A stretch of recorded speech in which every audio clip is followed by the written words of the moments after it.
Today special கருப்பு கவுனி அரிசியை வச்சு ஒரு கஞ்சி செய்ய போகிறோம். அதுக்கு கவுனி அரிசி இந்த அளவுக்கு எடுத்திருக்கேன். தேவையான அளவுகளை எப்படின்னு பார்க்கலாம்.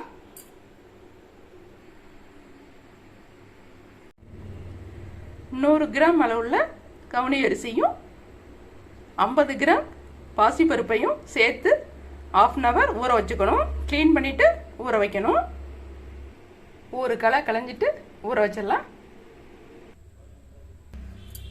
ஒரு கப் அளவுக்கு தண்ணி சேர்த்துக்கலாம்.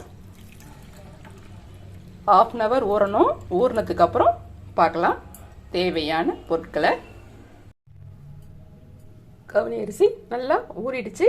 இந்த தண்ணியை இருத்துட்டு மிக்சியில் நொய் பக்குவத்துக்கு இடித்து எடுத்துக்கணும். அடுத்தது கவுனி அரிசி கஞ்சி செய்ய தேவையான பொருட்களை பார்க்கலாம். இந்த அளவுகளை எல்லாம் கவுனி அரிசி கஞ்சி செய்யும் போது சொல்கிறேன். வாங்க கிச்சனுக்கு போகலாம். கவுனி அரிசியை ஜாரில் கொடுத்து பொடி பண்ணிக்கிட்டேன். ஸ்டவ்வில் குக்கர் வச்சுட்டு அதில் எந்த அளவுக்கு அரிசி எடுத்துருக்கோமோ அதே அளவுக்கு 5 கப் எடுத்திருக்கேன். அரிசி கலந்த தண்ணியும் சேர்த்துருக்கேன். அடுத்தது உடைச்சி வச்ச கவுனி அரிசியும் சேர்த்துடலாம்.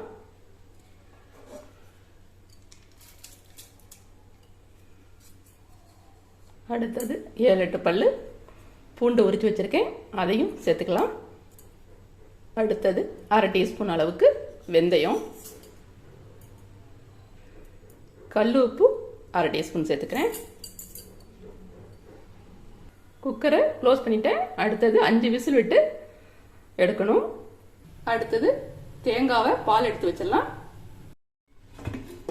கஞ்சி எந்த அளவுக்கு வந்திருக்கு பாருங்க. நல்லா வெந்துருச்சுன்னு நினைக்கிறேன். அடுத்தது நம்ம சேர்க்க வேண்டியது 1/2 டீஸ்பூன் அளவுக்கு ஜீரகப்பொடி, 1/2 டீஸ்பூன் மிளகு பொடி. கடைசியாக அரைச்சி வச்ச தேங்காய் பால் சேர்த்துட்டு நல்லா கலந்துடணும். இந்த கஞ்சி வெயிட் லாஸ்க்கு ரொம்ப நல்லதுங்க. உடல் எடையெல்லாம் ரொம்ப குறைக்கக்கூடியது, ஹெல்த்தும் கூட. இது வரைக்கும் நீங்கள் ட்ரை பண்ணலைன்னா ஒரு வாட்டி ட்ரை பண்ணி பாருங்கள். சமையலோட பேசிக் தெரியணும்னா திருவாரூர் சுபா சமையலை சப்ஸ்கிரைப் பண்ணிக்கோங்க. உங்கள் ஃப்ரெண்ட்ஸுக்கும் உறவினர்களுக்கும் ஷேர் பண்ணுங்கள். இது அப்படியே வேறு பாத்திரத்துக்கு மாற்றி வச்சிடலாம். திருவாரூர் சுபா சமையலை பார்த்துட்டு லைக் பண்ணுங்கள், சப்ஸ்கிரைப் பண்ணுங்கள், கமெண்ட் பண்ணுங்கள், ஷேர் பண்ணுங்கள். மீண்டும் அடுத்த ஸ்பெஷல் ஐட்டத்தோடு நம்ம சந்திப்போம்.